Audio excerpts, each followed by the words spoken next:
உங்கள் எல்லாரும் இப்போ சந்திக்கிறது ரொம்ப சந்தோஷமாக இருக்கு.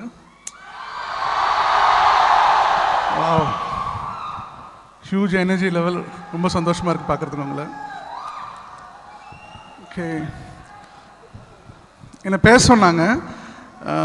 ஐ டோன்ட் நோ என்ன பேசுறதுன்னு தெரியல.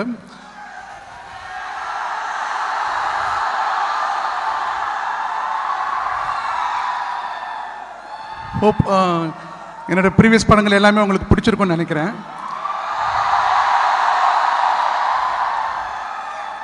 ஓகே, பொதுவாக இந்த மாதிரி யங்ஸ்டர்ஸ் எல்லாரையும் ஒன்றா பார்க்குற பொழுது தெரியாத ஒரு எனர்ஜி நமக்குள்ளே வரும்.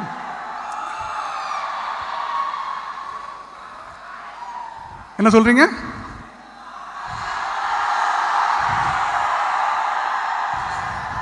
தலை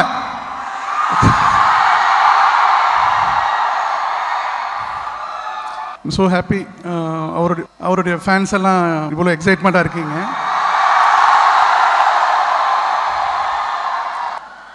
அஜித் சாரை பற்றி சொல்கிறதுனா ஒரே வார்த்தை சொல்லலாம்,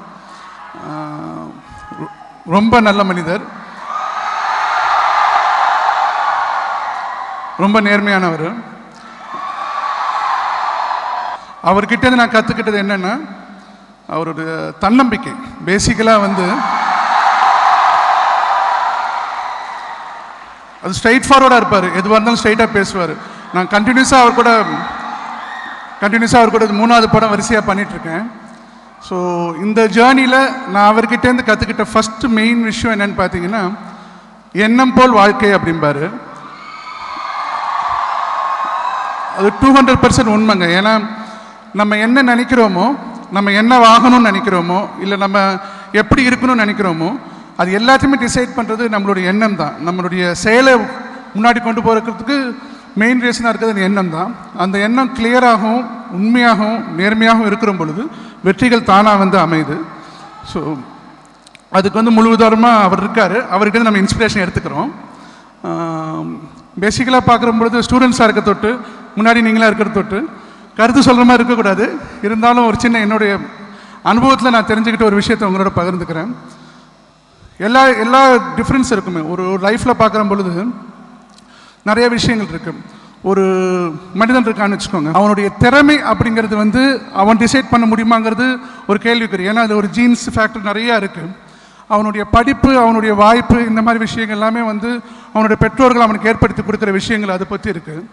ஸோ அப்போ எண்ணத்தை வச்சு அவன் டிசைட் பண்ணி லைஃப்பில் முன்னேற முடியும், அவன் கையில் என்ன இருக்குது அப்படின்னு யோசிச்சு பார்க்குற பொழுது எனக்கு என்ன தோணுச்சுன்னா, ஆட்டிடியூடுங்க. நம்மளுடைய ஆட்டிடியூட் ஒரு விஷயம். அந்த ஆட்டிடியூடை யாராலையுமே நம்ம டிஸ்டர்ப் பண்ணவே முடியாது. எவ்வளோ ஒரு சோகமான சூழ்நிலை நம்ம இருந்தாலும், நமக்கு எந்த வாய்ப்பு கிடைக்கலனாலும், இல்லை நமக்கு எந்த விதமான ஒரு திறமையே இல்லைன்னா கூட, ஆட்டிடியூட் கரெக்டாக இருந்துச்சுன்னா, நம்மளுடைய கன்விக்ஷன் கரெக்டாக இருந்துச்சுன்னா, ஒரு காரியத்தை நம்ம செஞ்சு முடிக்கணுங்கிற எண்ணம் கரெக்டாக இருந்துச்சுன்னா, டெஃபினட்டாக கடவுள் நம்ம கூட நிற்பார். இதுதான் என்னுடைய லைஃப்பில் நான் ஃபாலோ பண்ணுற விஷயம். அஜித் சார்கிட்ட நான் நேராக பார்த்து தெரிஞ்சுக்கிட்ட விஷயமும் இதுதான். ஸோ எனக்கு ஒரு ஆப்பர்ச்சுனிட்டி உங்கள் எல்லாரையும் பார்க்குறதுக்கு கிடைச்ச இந்த சந்தர்ப்பத்தில் அந்த விஷயத்தை உங்களோட பகிர்ந்துக்கிறது மூலமாக எனக்கு ஒரு நிஜமாக ஒரு ரொம்ப சந்தோஷம் கிடைக்குது. வேறு என்ன சொல்கிறது? நீங்கள் ஏதாவது கேள்வி கேட்டீங்கன்னா பதில் சொல்கிறேன் நான்.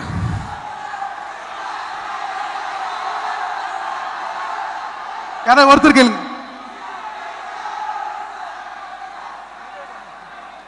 ஓகே, என்ன நெக்ஸ்ட் படத்தை பற்றி கேட்குறீங்க, விவேகம் பற்றி கேட்குறீங்க இல்லையா?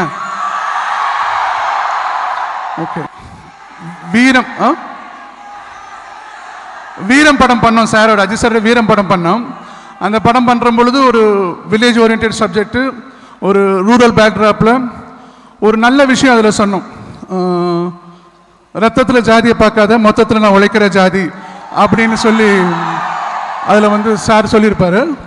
ஸோ அந்த கான்செப்டில் அந்த படம் நம்ம பண்ணோம். அடுத்து வேதாளம், அந்த படம் பண்ணும் பொழுது பெண்களுக்கு எதிராக இருக்கக்கூடிய அநீதிகள், அதுக்கு தட்டி கேட்குற மாதிரி ஒரு சுச்சுவேஷனில் இருக்கக்கூடிய ஒரு நபர், அந்த கான்செப்டில் நம்ம வேதாளம் படத்துடைய பேஸ் அமைஞ்சது. Respect to the woman. ஏன்னா நான் இந்த கான்செப்ட்ஸ் எல்லாமே அஜித் சார்கிட்டேருந்து நான் தெரிவிடுவேன். எப்படின்னா, நீங்கள் பார்க்கும்போது பார்த்தீங்கன்னா, நான் அவர் கூட பழகிற சமயத்தில் பார்த்தீங்கன்னா, ஒரு லேடிஸ் வந்தாங்கன்னா கார் கதவு திறந்து விடுவார், அவங்க ஏற்றத்துக்கு ஹெல்ப் பண்ணுவார். ஒரு பெட்டி தூக்கிட்டு வந்தால் அவர் போய் ஹெல்ப் பண்ணுவார். ஸோ நான் கேட்பேன் என்ன சார் அவங்க தூக்கிக்க மாட்டாங்களா சார் அப்படின்னு கேட்கும்போது chivalry is not dead man அப்படின்பாரு. ஸோ அந்த ஷிவல்ரி அந்த பெண்களுக்கான ஒரு மரியாதையும் அவங்களுக்கு இருக்கக்கூடிய மதிப்பும் அது முன்னேற்றத்துக்கான ஒரு செயல்கள் இந்த மாதிரி விஷயங்கள்லாம் வந்து வேதாளம் படத்தில் நம்ம சொன்னோம். இப்போ விவேகம் படம் அப்போ பண்ணியிருக்க சமயத்தில்